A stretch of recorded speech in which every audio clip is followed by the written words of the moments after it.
নমস্কাৰ বন্ধুসকল, মই হাতীমা আজি আপোনালোকৰ লগত আলোচনা কৰিম যে ডিচেম্বৰ জানুৱাৰী মাহত কৰা তিতা কেৰেলাৰ খেতি কি পদ্ধতিত কৰিলে আটাইতকৈ আপোনালোকে লাভান্বিত হ'ব পাৰিব। তো সবিশেষ মই আলোচনা কৰিম। এ টু জেড কথা আপোনালোকে এই ভিডিঅ'ৰ মাজেদি আপোনালোকে শুনিব পাৰিব। তো কথা হ'ল, মই প্ৰথমতে আপোনালোকক লগত আলোচনা কৰিম এইটোৱে যে জাত নিৰ্বাচন কৰিব লাগিব। বীজ কোন ধৰণৰ বীজ লগাব লাগে, ডিচেম্বৰ জানুৱাৰী মাহত কিমান দূৰে দূৰে লগাব লাগে, আৰু মাটি নিৰ্বাচন কৰি ল'ব লাগে। মাটি কেনেকুৱা ধৰণৰ হ'লে তিতা কেৰেলাৰ খেতিৰ বাবে বৰ উপযোগী, খেতিত কি ধৰণৰ সাৰ সিঁচিব লাগে, বৰ্তমান জৈৱিক সাৰ কিমান খটাব আৰু ৰাসায়নিক সাৰ কিমান দিব, আৰু কোনটো ছিজনত কৰিলে আপোনালোকৰ তিতা কেৰেলাত আটাইতকৈ বেছি প্ৰডাকশ্যন ভাল হ'ব।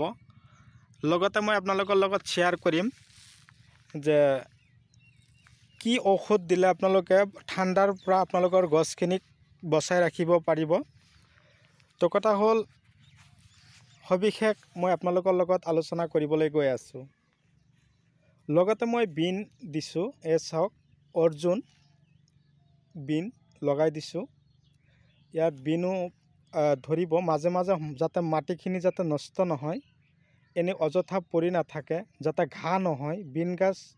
বিনৰ গুটি লগাই দিলে এয়া চাওক, বিন এনেকুৱা ধৰণৰ হ'লে যিখিনি চাহ পৰে তলত আৰু ঘাঁহ নহয়। এয়া এটা নতুন পদ্ধতি। এতিয়া কথা হ'ল, জাত নিৰ্বাচন কৰি আছোঁ। ইয়াত মই যিখিনি কেৰেলাৰ গুটি লগাইছোঁ, এইখিনি হ'ল ৰৌচন কেৰেলা, US 13-15 কেৰেলাৰ কোম্পানী। তো কথা হ'ল, মাটিখিনি হ'ব লাগিব ওখ, উৰ্বৰ, পলসুৱা,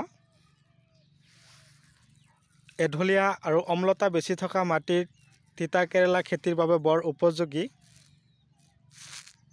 এই খেতি কৰিবলৈ হ'লে বিঘাই প্ৰতি আপোনালোকে ধৰক মিনিমাম 2 গাড়ী গোবৰ সাৰ দিব লাগিব। পচন সাৰৰো প্ৰয়োজন আছে। লগতে মই আপোনালোকক কৈছোঁ যে মাটি যাতে আপোনালোকৰ অযথা পৰি নাথাকে।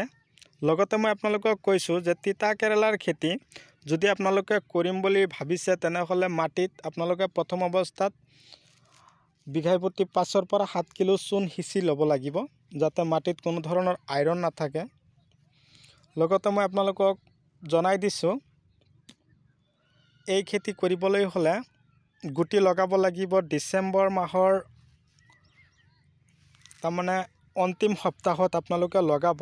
এয়া চাওক, এতিয়া ঠাণ্ডাৰ প্ৰকোপ বহুত বেছি, তথাপিও গছৰ অৱস্থা চাওক, একদম পূৰা চিকচিকীয়াকৈ ৰখা হৈছে। লগোৱা হৈছে 3 ফুট বাই 3 ফুট বাই 6 ফুট। আপোনালোকে নিশ্চয় বুজি পালে। তাৰমানে এই খুঁটাৰ লাইন আৰু সেই খুঁটাৰ লাইন, এইখিনি দূৰত্ব, আৰু গছৰ পৰা গছৰ দূৰত্ব ৰাখিছোঁ 3 ফুট, শাৰীৰ পৰা শাৰীৰ দূৰত্ব ৰাখিছোঁ 6 ফুট। তাৰমানে এইখিনিয়ে ৰাখি আপোনালোকে লগাব। ইয়াতকৈ বেছি ঘন আপোনালোকে নলগাব। এটা কথা হ'ল, এই খেতিত মই প্ৰথমতে হাল মাৰি লৈছিলোঁ।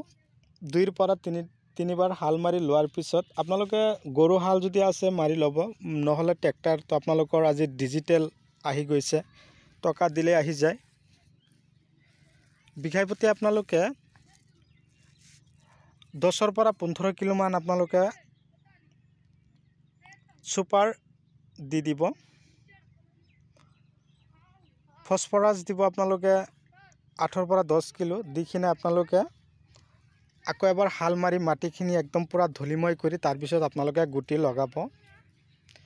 কেৱল ইয়াত মই এক ধৰণৰ খেতি কৰা নাই। ইয়াত ধৰক বিন আছে, তিতা কেৰেলা আছে, লগতে পটলো ৰাখিছোঁ। যেতিয়া চাম যে 2-3 মাহ পটল কিবা তিতা কেৰেলা বিক্ৰী কৰা হৈ গ'ল, অলৰেডি ধৰক 1 লাখ টকামান বিক্ৰী কৰা হ'ল, যেতিয়া চাম যে তিতাকেৰেলাৰ দাম 5 টকাৰ পৰা 7 টকাত আহি গৈছে তেতিয়া মই তিতাকেৰেলাৰ গছখিনি কাটি দিম আৰু তাৰ লগতে লগে লগে মই পটলৰ গছখিনি লাহেকৈ উঠাই দিম। লগতে বিন আছে, বিনখিনি বিক্ৰী কৰা শেষ হোৱাৰ লগে লগে মই অলৰেডি তিতাকেৰেলা উঠাই দিম।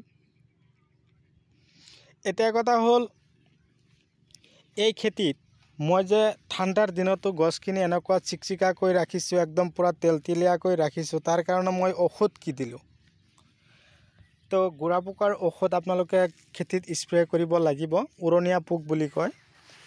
এই পোকে যাতে গছত নাপায়, গছত যদি উৰণীয়া পোকে ডিষ্টাৰ্ব কৰে তেনেহ'লে আপোনালোকৰ গছ কিন্তু একদম পুৰা হালধীয়া হৈ যাব, গছৰ বৃদ্ধি কমি যাব। তাৰ কাৰণে মই আপোনালোকক কৈছোঁ ঠাণ্ডাৰ আৰু ফাংগাছে যাতে গছত দেখা নিদিয়ে, ঠাণ্ডা যাতে আক্ৰমণ নকৰে, তাৰ কাৰণে আপোনালোকে এই তিতাকেৰেলা গছবিলাকৰ আপোনালোকে পলিচি নামৰ এটা ঔষধ আছে, এই পলিচি ঔষধটো আপোনালোকে স্প্ৰে কৰিব। লগতে আপোনালোকে গুড়া পোকৰ ঔষধটোৰ নাম কৈ দিছোঁ, অলপ দাম বেছি পৰিব। ট্ৰাষ্ট নামৰ ঔষধটো আপোনালোকে গছত স্প্ৰে কৰিব। চাব অলপ কেইদিনৰ ভিতৰতে গছ পলিচি দিয়াৰ লগে লগে আপোনালোকৰ গছবিলাক গছবিলাক তাৰমানে ডাঙৰ দীঘল হোৱাত সহায় কৰিব। আৰু কথা হ'ল মাটি উৰ্বৰ কৰি ৰাখিব। পলিচিৰ কাম এইখিনি। আৰু ট্ৰাষ্ট নামৰ ঔষধ যি আছে, এই গছৰ পাতৰ ইফালেও যদি পোকবিলাক লুকাই থাকে, ওপৰত যদি ঔষধ পৰে তথাপিও সি যেনেকুৱা লাইনত শ্বৰ্ট হয় তেনেকুৱা শ্বৰ্ট হ'ব। তো কথা হ'ল তাৰ উপৰি যদি আপোনালোকে ট্ৰাষ্ট ঔষধটো বিচাৰি নাপায় তেনেহ'লে CM555 এটা ঔষধ আছে, এই ঔষধটো আপোনালোকে গছত স্প্ৰে কৰিব। আপোনালোকে চাব পাৰিব যে আপোনালোকৰ খেতিত আৰু কোনো ধৰণৰ পোক নাথাকে। তো বন্ধুসকল, আপোনালোকে যদি মোৰ চেনেলৰ মেম্বাৰশ্বিপ হ'বলৈ এতিয়াও বাকী আছে তেনেহ'লে আপোনালোকে মোৰ চেনেলৰ মেম্বাৰশ্বিপ হৈ লওক। প্ৰথমতে মোৰ চেনেলখন ছাবস্ক্ৰাইব কৰি ল'ব আৰু তাৰ লগতে আপোনালোকে বেল আইকন অন কৰি দিব। এনেকুৱা ধৰণৰ যাতে উন্নত ধৰণৰ ভিডিঅ' আপোনালোকে পাই থাকে। তো কথা হ'ল মই যিখিনি জানো মই আপোনালোকৰ লগত শ্বেয়াৰ কৰোঁ। ইয়াত কথা হ'ল আপোনালোকৰ যদি মোৰ কথাৰ ভুল ভ্ৰান্তি আপোনালোকৰ মাজত আছে, মানুহৰ মাজতে ভুল হয় কওঁতে, তো কথা হ'ল আপোনালোকে মোক শুধৰাই ল'ব আৰু যিমানখিনি পাৰে আপোনালোকে মোক আগুৱাই ল'বৰ কাৰণে সহায় সহযোগ কৰিব,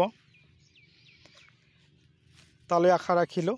তো আপোনালোকে নিশ্চয় গম পালে মই যিখিনি কথা আপোনালোকৰ লগত শ্বেয়াৰ কৰিলোঁ। আপোনালোকেও আশা কৰোঁ যে এই পদ্ধতিত আপোনালোকেও খেতি কৰিব, অযথা মাটি পেলাই নথৈ এই ধৰণৰ খেতি কৰিব। মই এতিয়া তাৰমানে এই কেৰেলা গছখিনিত মই অলৰেডি মৰাপাতৰ ঠাৰি আনি ৰেডি কৰি ৰাখিছোঁ।